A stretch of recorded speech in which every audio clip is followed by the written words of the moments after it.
Ini Pak, mau bertanya, tapi di luar pembahasan yang Bapak sampaikan tadi tentang jimat mustika apa merah delima. Nah, itu benar-benar ada, terus seperti apa benar-benar menyala itu Pak?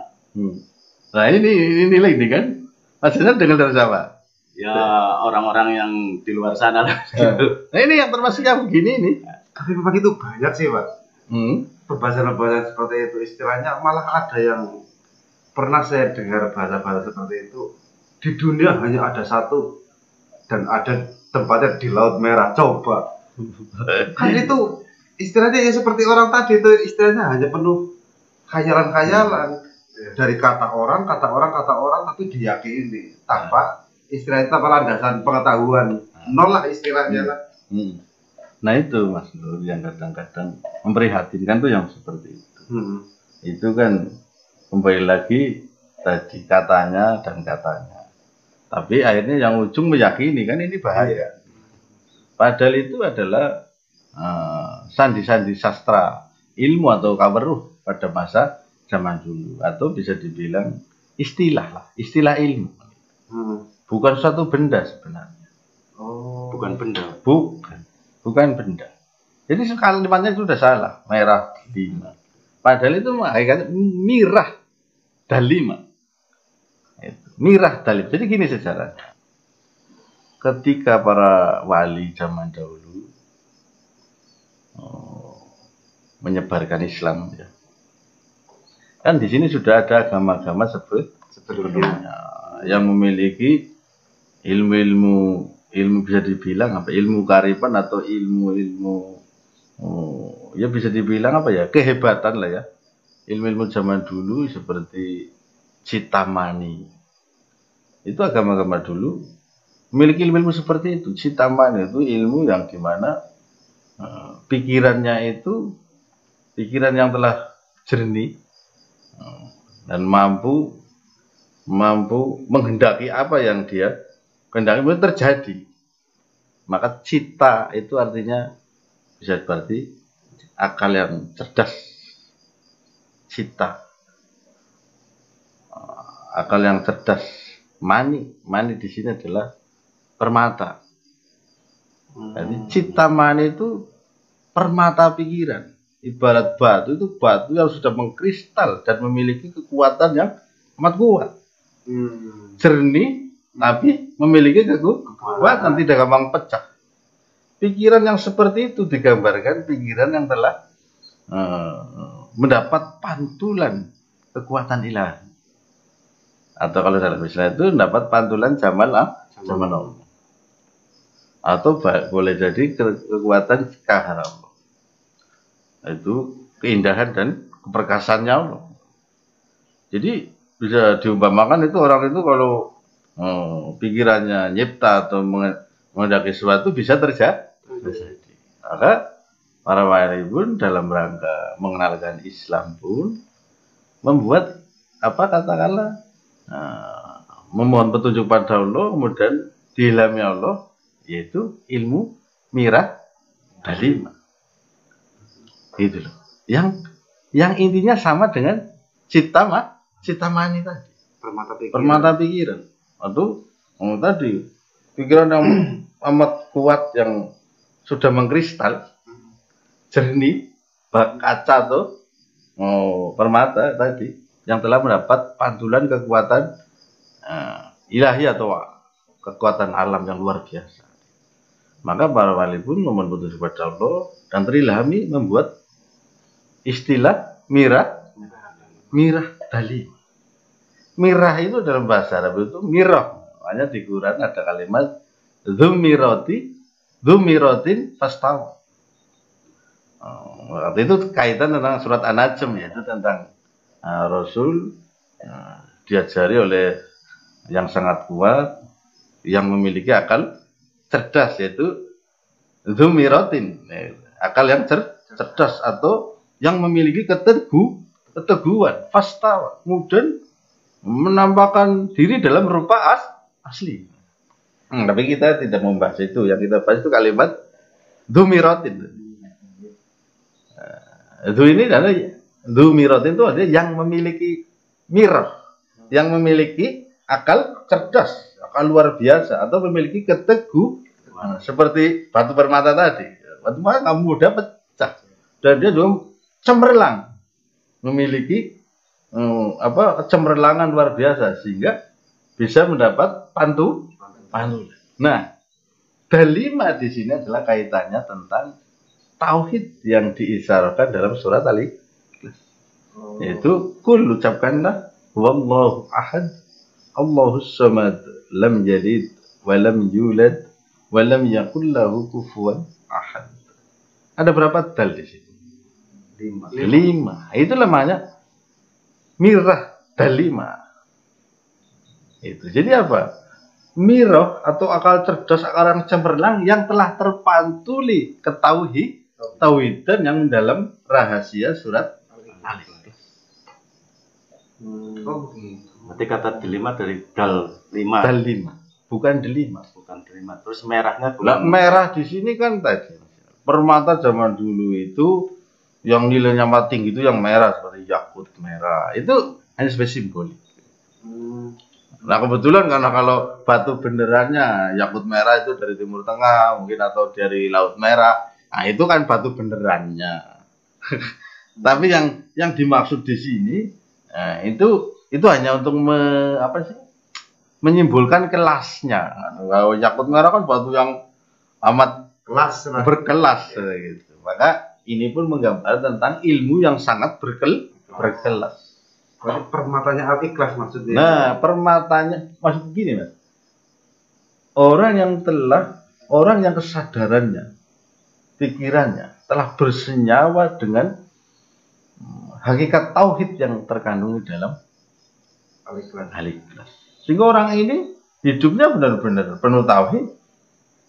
Dia mampu pikirannya atau mirahnya mampu memahami tentang la fa'ila illallah, la hayya illallah, la mawjud illallah. Dia memahami bahwa di kehidupan ini la fa'ila illallah, dia ada perbuatan melainkan Allah. Dia hanya melihat yang satu, dia hanya melihat perbuatan Allah. Dia hanya melihat hayanya atau hidupnya Allah. Dia hanya melihat keberadaan Allah, tidak melihat makhluk. Dia hanya melihat eksistensinya Allah, sehingga hidupnya benar-benar bersandar pada yang satu. Itulah pikiran yang disebut mirah dalima. Dan yang sempurna yang seperti itu ya pada masanya ya Rasulullah. Kan gitu. Atau kalau pada masa-masa sesudahnya ya bisa disebut Mahdinya, atau bisa disebut Al-Ghausu hadzal zaman, atau sultannya aulia. Ya boleh dibilang yang sempurna mirah dalimanya atau pikiran yang sempurna yaitu para aulia yang memiliki kapasitas al-ghaus atau sultan atau abdal seperti itu. Makanya seolah-olah disebut satu-satunya karena setiap masa. Nah kalau bicara pada zaman Rasul ya Rasulullah mirah dalima itu, yaitu kesadarannya Rasulullah yang benar-benar sempurna ketauhidan. Boleh dibilang kesadaran Rasulullah adalah mirah akal cerdas atau akal yang teguh yang telah bersenyawa dengan hakikat tauhid dalam surat Al-Ikhlas. Dia memahami bahwa Allah itu ahad. Hanya Allahu ahad inilah satu-satunya tempat bergantung. Allahus samad. Allah yang ahad ini pula yang menjadi Allahus samad, tempat bergantung. Dalam pandangannya hanya satu itu. Dia hanya bergantung kepada yang mutlak, yang lam yalid wa lam yulad, yang keputusannya mutlak, karena tidak dilahirkan oleh siapapun dan tidak melahirkan siapapun. Karena dia tidak diperanakan oleh siapapun dan tidak beranak siapapun. Orang yang beranak mesti punya istri, iya kan, punya, atau sebaliknya punya suami, punya orang tua, punya anak tadi kan. Orang yang namanya juga makhluk yang punya anak, punya istri, punya suami, mesti hidupnya keputusannya juga tidak mutlak. nanya dulu sama suaminya, atau sebaliknya suaminya nanya dulu sama istrinya, atau nanti anak juga mau apa-apa juga nanya orang tuanya. Artinya yang beranak itu tidak bisa diandalkan secara mutlak. Sedangkan Allah lam yalid wa lam yulad. Mutlak keputusannya, apalagi walam yakul lahu kufuwan ahad. Tidak ada satu pun yang setara atau sebanding dengannya. Ya, nah dalam kesadaran orang itu hanya sang ahad tadi yang diandalkan. Benar-benar tidak pernah mengandalkan makhluk. Pikirannya benar-benar telah melihat hanya yang satu. Dia penglihatannya itu selalu melihat yang satu di dalam yang banyak. Melihat al-wahdah yang tunggal ini di dalam yang kasrah tadi yang banyak. Atau sebaliknya. Dia melihat kasrah di dalam yang tunggal. Dia melihat yang banyak di dalam yang tunggal. Dia betul-betul telah seperti permata kesadarannya. Kalau kita katakan saya lah, mungkin kayak baru batu akik lah, masih perlu digosok kan gitu. Kan gitu. Kalau Rasulullah, para sultan aulia, itulah mustikanya. Makanya dijawab mereka, orang-orang yang telah mencapai itu digelari Buwana Astuti Astisi. Buwana Astuti Astisi, Mas Hendra. Apa itu Buwana Astuti Astisi? Satu permata yang dipuji dunia. Itulah gelarnya. Satu buana astisi. Satu permata yang dipuji dunia. Buana Astuti Astisiji. Buana Astuti. Itu. Buana itu ya dunia. Astuti itu ya dipuji. Asti siji. Asti itu permata. Siji ya satu. Buana Astuti siji itu satu permata yang dipuji dunia. Yaitu pada masanya Rasulullah satu-satunya. Nah, lain kemudian mendapatkan timbalan-timbalannya, mendapatkan wasilah-wasilahnya dari beliau. Kemudian setiap masa pewarisnya Rasul itu ada satu, katakanlah Sultanul Aulia, atau para gaus itu pada masanya. Itulah orang Jawa, para arif Jawa sering menggelarinya dengan Buana Astuti Asti. Satu permata yang dipuji dunia. Itulah mirah dalima atau mirah tadi. Ini dari kata dzumiratin. Mirah itu akal yang cerdas atau keteguhan. Tadi seperti permata. Cemerlang untuk menyimpulkan kecerdasannya. Sedangkan kekerasannya permata itu sebagai keteguhan. Udah cemerlang, dibaret pakai paku juga enggak membekas. Itu berarti kan benar-benar teguh. Nah, kalau orang baru belajar dibilangin ini itu aja udah bingung kan. Kamu nanti bisa disantet, kamu bisa nanti ditodong orang, itu aja udah ketakutan. Kamu orang yang bertauhid, pikirannya jelas, ma min dabbatin illa huwa akhidhu binasyatiha. Tidak ada satupun yang melata, melainkan Allah yang memegang ubun-ubunnya. Tidak ada satupun yang bergerak, melainkan Allah yang mengendalikan. Maka dia hanya tenang beserta Allah, karena Allah sang pengendalinya. Nah, mungkin ada orang membunuhnya, orang menyakitinya, kalau Allah tidak mengizinkan, tidak mengendalikan. Itu karena dia bersandar pada yang satu, yang tidak ada bandingannya, ya Allah hidupnya tenang. Itulah orang-orang. Ya paling tidak kita dapat sedikit lah persentase dari kesadaran itu. Nah, seperti itu. Jadi biar enggak ikut-ikutan pengen punya batu yang nyala nih. Yang nyala itu kalau dipalu ya ada baterainya. Tapi aku pembahasan itu rame sih. Sampai di kalangan orang-orang masyarakat. Orang-orang yang nggak tahu maksudnya. Iya, banyak bahasa-bahasa yang di situ penuh perumpamaan atau simbol. Memang itulah kearifan wali-wali di Nusantara ini dulu. Dalam rangka mengislamkan orang Nusantara ini. Maka caranya ya dengan menandingi ajaran-ajaran yang lampau, seolah-olah lebih, ya bukan seolah, memang menunjukkan lebih hebat. Gitu. Karena memang sesuai yang dibutuhkan pada masa itu. Maka kearifan-kearifan itu jangan diremehkan. Tapi ya dipahami, diketahui, jangan ikut-ikut cuma mengucapkan tanpa ngerti hakikat atau maksudnya gitu. Ikut-ikutan repot. Berarti kayak bahasa-bahasa jimat kalimosodo itu kan apa sih, hakikat tentang kayak kesaksian, menyaksikan berarti Pak ya, syahadat.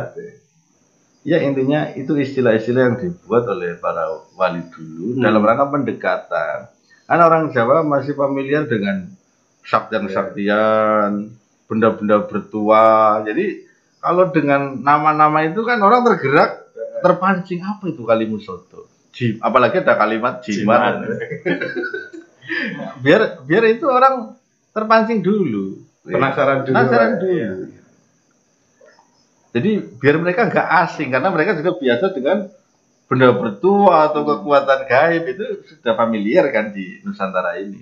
Sehingga ketika datang yang seperti itu, barangkali ini lebih unik kan. Awalnya memancing, tapi nanti akhirnya ya, yang mendapat petunjuk ya terbawa, yang mungkin yang belum diizinkan Allah mendapat petunjuk ya belum. Itu aja intinya.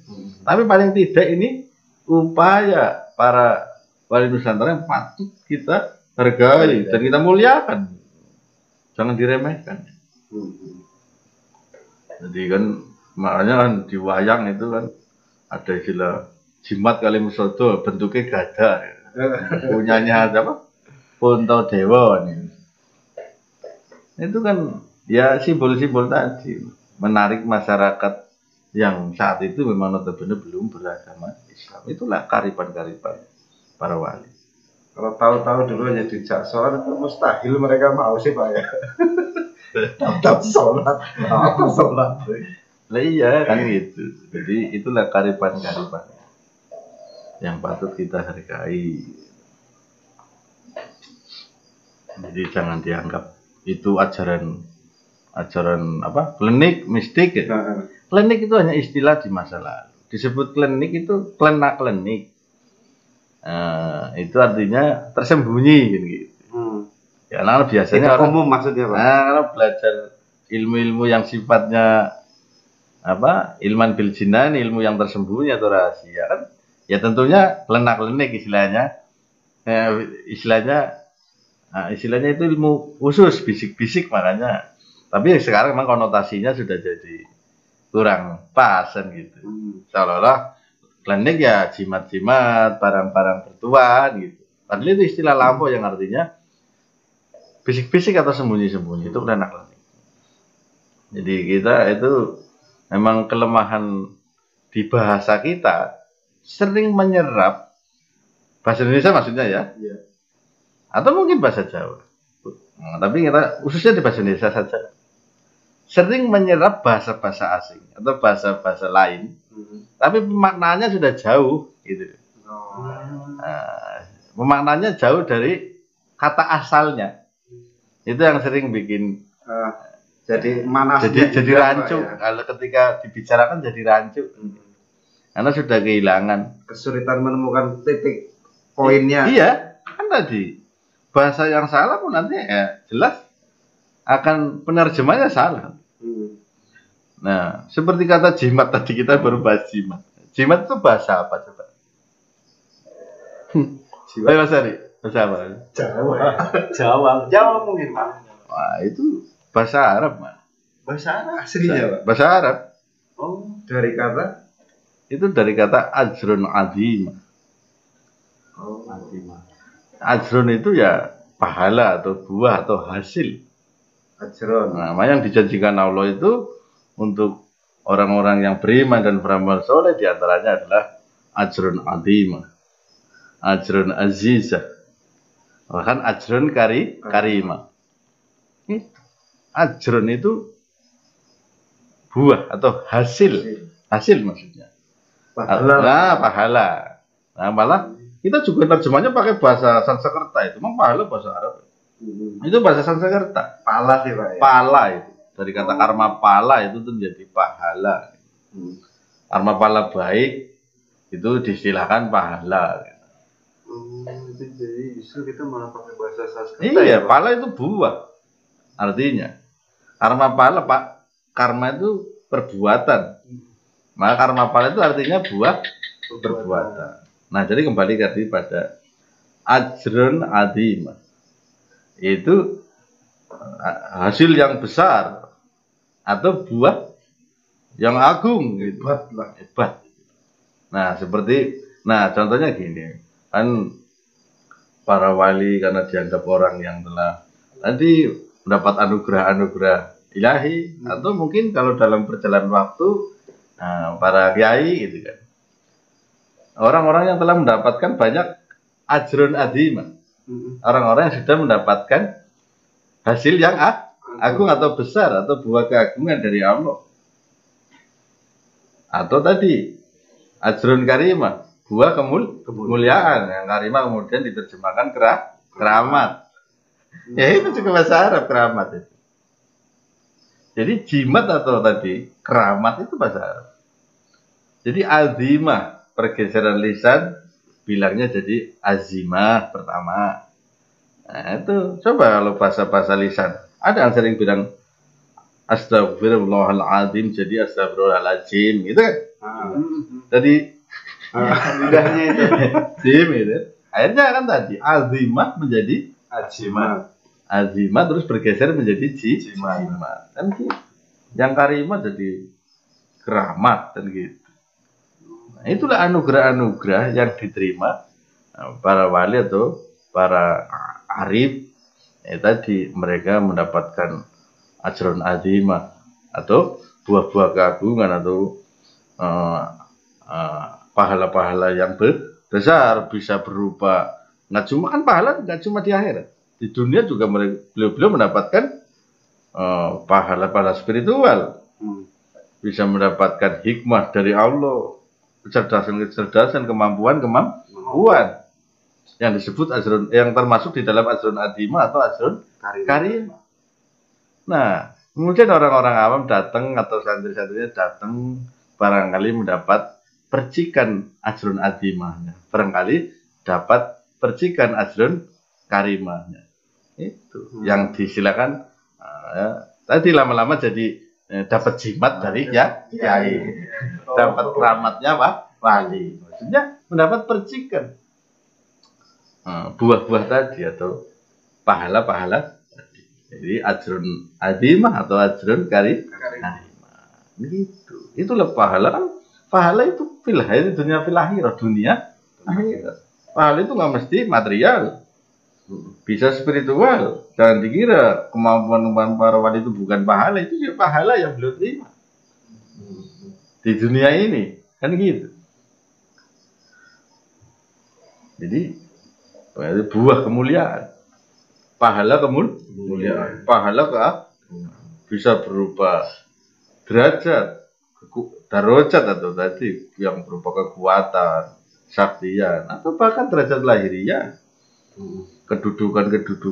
Tapi kan beliau tidak menggunakan semua itu untuk kesenangan dirinya, tetap untuk memayu hayuning bawono, kembali kepada tugasnya beliau itu, mendedikasikan dirinya untuk takorub atau mendedikasikan anugerah yang diterimanya untuk tahakuk, bukan untuk semena-mena senang-senang dirinya gitu.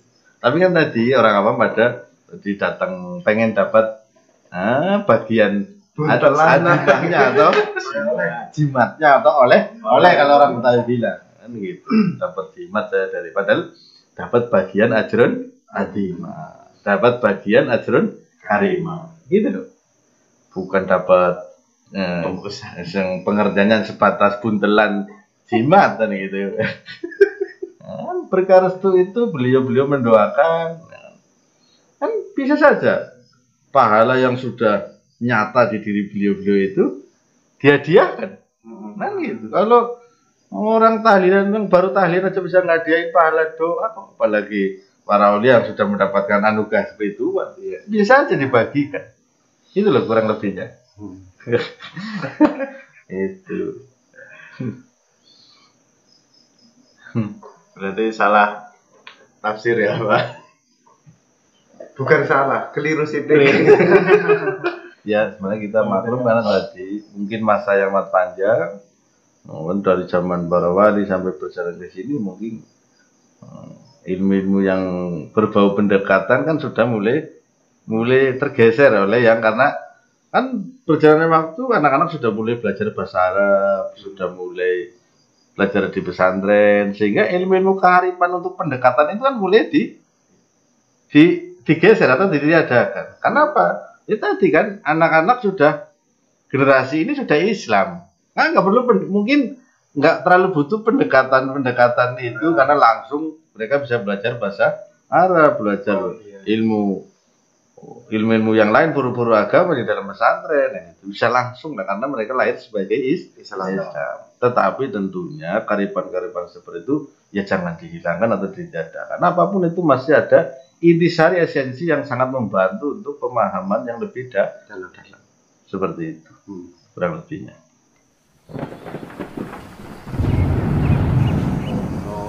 Paksi penghubungi langit, grudaiku endah warnandiro,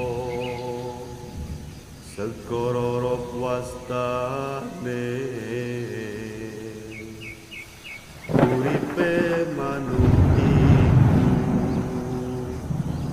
amimpi jagat iki warnanipun sakawan sikile woni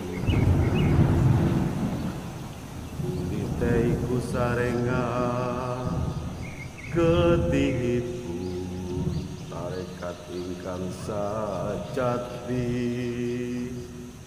ototipun